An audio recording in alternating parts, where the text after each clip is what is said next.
welcome back.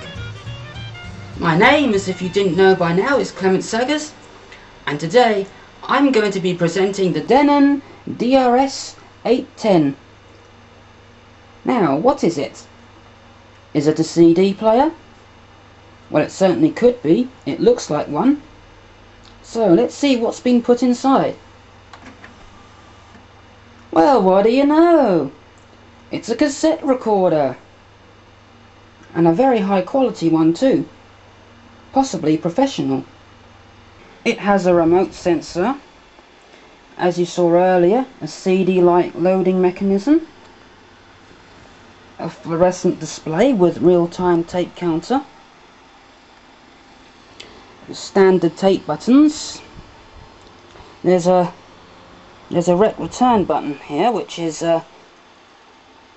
so if you make a wrong recording, you can press that and go back to the beginning of where you started recording and record again without having to hunt around on the tape for the beginning of that recording. I'm sorry, I'm not explaining that very well, but I'm sure you're getting the gist of it. There's a tape monitor button here, which lets you hear either the tape or whatever's coming into the recorder. And there's an input level control here.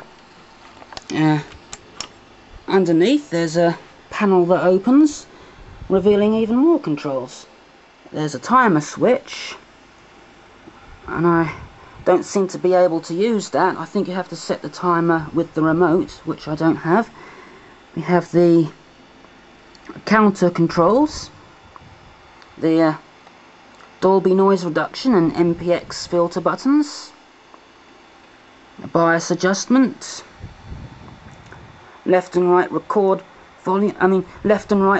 balance, a headphone socket, and an output level control.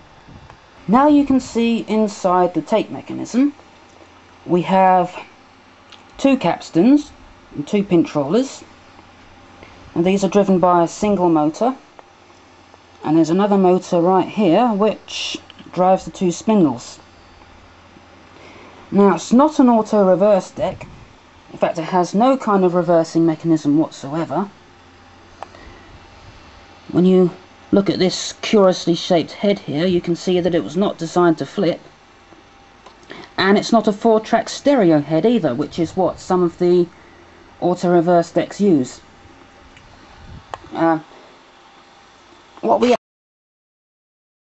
Sorry about that, I was having a few technical problems with the camera.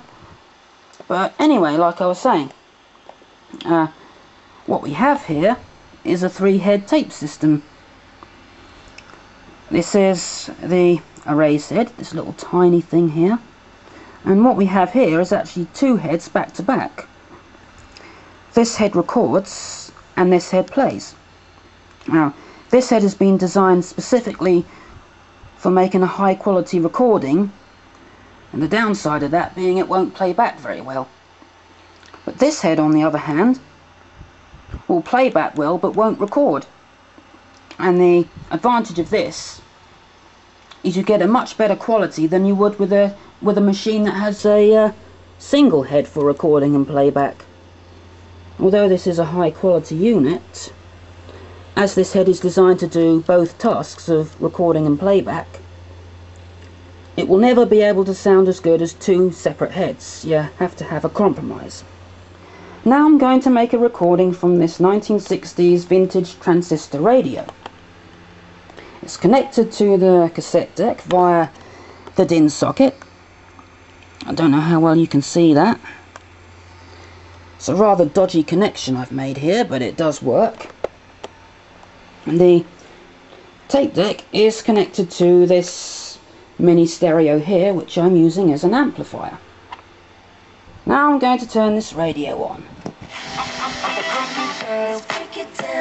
It's a very good sound actually, although the camera microphone doesn't really do it much justice. Now I'm going to press the tape monitor button. Now it sounds a lot louder now, because the sound is coming from the radio, going through the tape deck, and into this little stereo system which is being used as the amplifier. So I think I better turn that down a little. Now listen to what happens when I start recording. You can hear a strange echo, can't you? This is a tape delay echo, and what's actually happening is this head here is recording, and this head here is playing. Because this tape recorder is able to play the recording while it's recording it, so you can get everything adjusted just perfectly. But anyway, I'll stop that now. And let's hear the recording.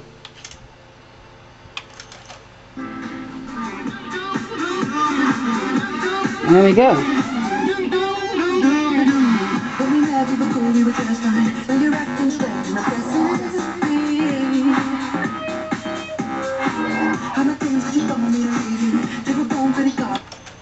Now, in true YouTube tradition, I am going to make a voice recording using this microphone. Now, this is a microphone I've modified. It now has a 2-stage preamp in there, and down here by the plug is the battery to power it, and I've had to change the cable on the microphone.